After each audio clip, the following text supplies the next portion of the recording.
janefinch.com.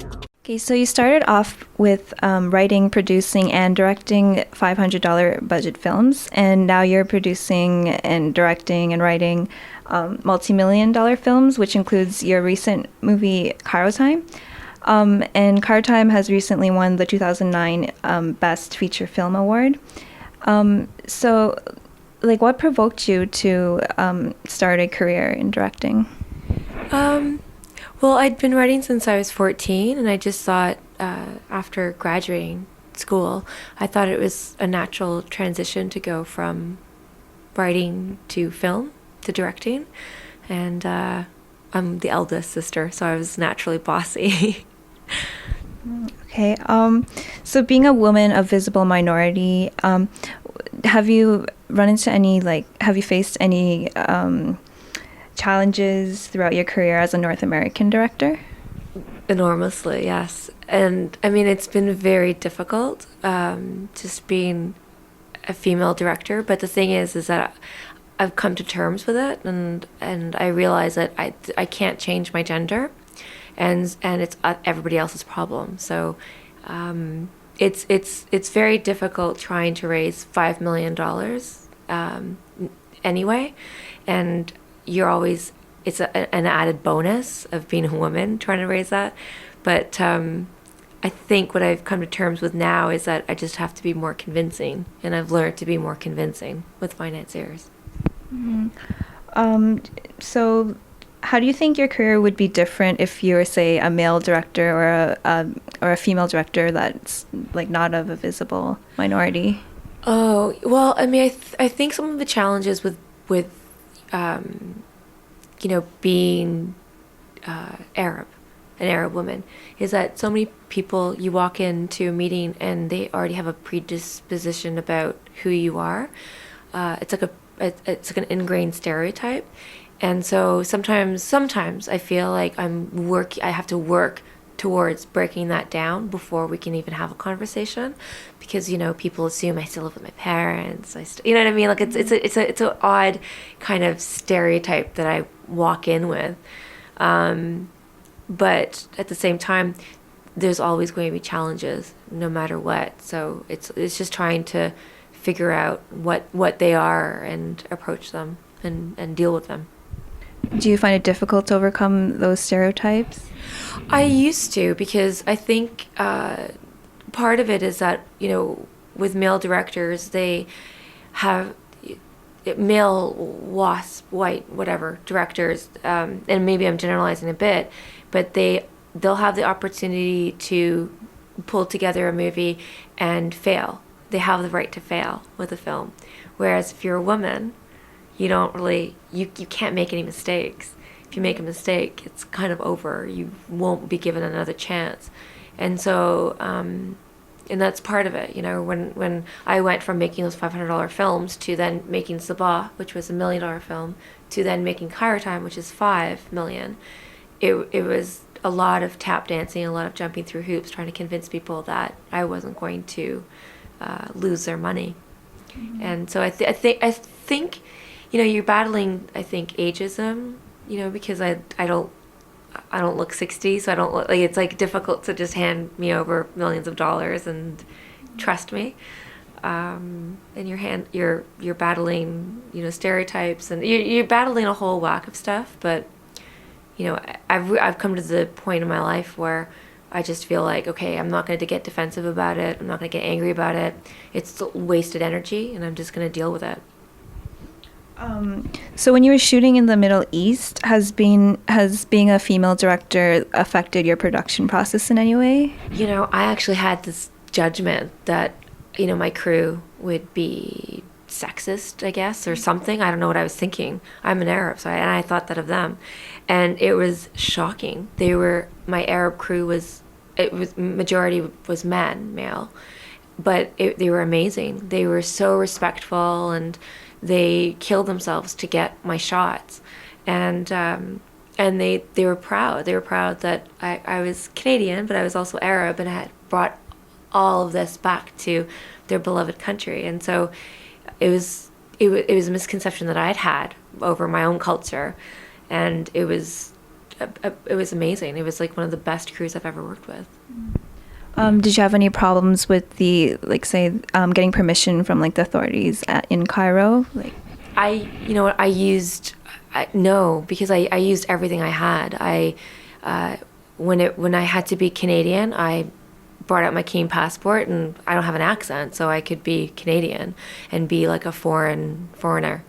And then when I needed permits to shoot at the pyramids and at the market, there's all these locations where in Cairo where we were allowed to shoot, and nobody had ever been allowed to shoot because I claimed that I was a local Arab filmmaker, and they had to give me permission, and they did, and so I used that.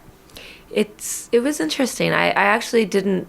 I've had more difficulty with being a female director in the West than I did in the Middle East, which is a bit shocking, actually. okay. Well, in your movie Cairo Time, Patricia Clarkson plays Juliet, and she is an independent and intelligent woman who tries to make her bearings in a male-dominant culture. So was this autobiographical in any way? Like, Sort of, yes. Because the thing about Cairo is that as a woman, it's very difficult to navigate that culture on your own. Like, it's hard to just go for a walk without being, catcalled. And so the first time I went to Cairo was with my dad, my parents, and my sisters. And when I walked down the street with my dad, it was amazing. Like, nobody said anything. Like, my dad's very visibly Arab. But then when I went back by myself with my sister, it was insane. Like, we could not go, like, it was completely different. And so my experiences were very much autobiographical in it, and then I just fabricated the romance part. okay, so do you feel like the culture in the Middle East, do you feel like they look at women a lot differently from in the Western world? Like, well, they do. I mean, it's good and it's bad, right? The good part is there's something very old-fashioned about it. Romance is still thriving, and men still open doors for women, and they treat you like a woman. But there's also something wrong with that as well. Like in that you're sometimes objectified, but no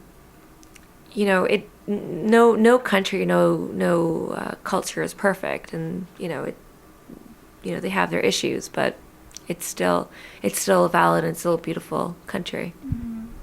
do you think the woman will ever have equal rights with men? Well, it is very difficult. Like that society, there are still like some serious issues with inheritance, with male and female. There's still some serious issues. But the thing that I've noticed is that every time I keep going back to the Middle East, like after 2 years, 3 years, it's like the culture's aggressively moving forward in a positive way. And I think it's because in Cairo specifically, 50% of the population are under 25, and they're forcing the change towards a positive direction.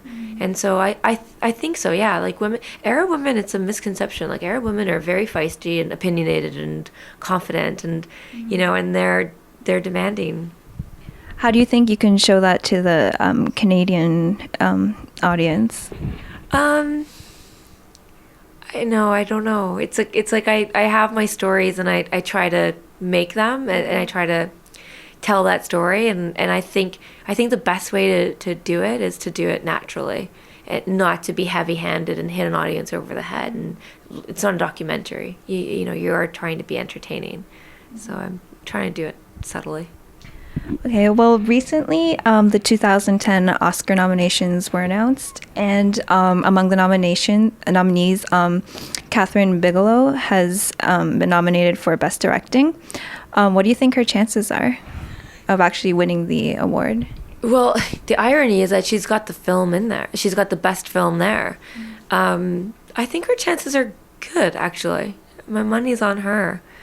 But, it's funny because people have said, oh, she directs like a man. And I'm like, what does that mean? Like, I saw her movie, and, actually, I don't even know what that means. Like, it's, and I've had people come up to me and say, oh, you know, your movies, it's also obviously being directed by a woman. It's like got that female sensibility, that female touch, but who knows what that, I don't know what that means.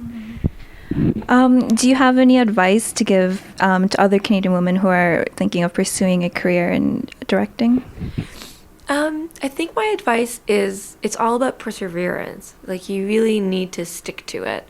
And you can't, you know, it doesn't matter what anybody says to you.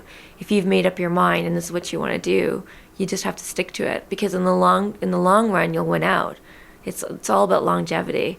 And so you just have to have a really solid belief in yourself and faith that'll happen. And ignore the toxicness of the film environment and just put your head down and work. What do you think one of the most important qualities are that you've developed throughout your career? Well, I'd like to say having a thick skin, but the thing is, you know, because they always say the best thing that you can do is have a thick skin, not be sensitive. It's my thick skin is slowly getting there. You know, I don't take it personally anymore, and that's key, I think, in this industry, because it's so it's art. It's so subjective, but it's so part of you that it's hard not to personalize it. When you come to situations while like as a director and you kind of feel hopeless, like what helps you stand up again?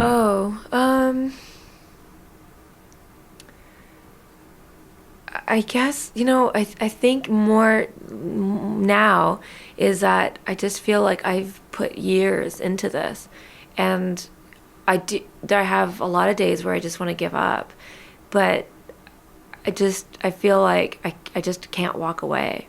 And so I just have this ingrained thing in me where I'm just going to stick to it, even though there's a lot of times where I don't want to.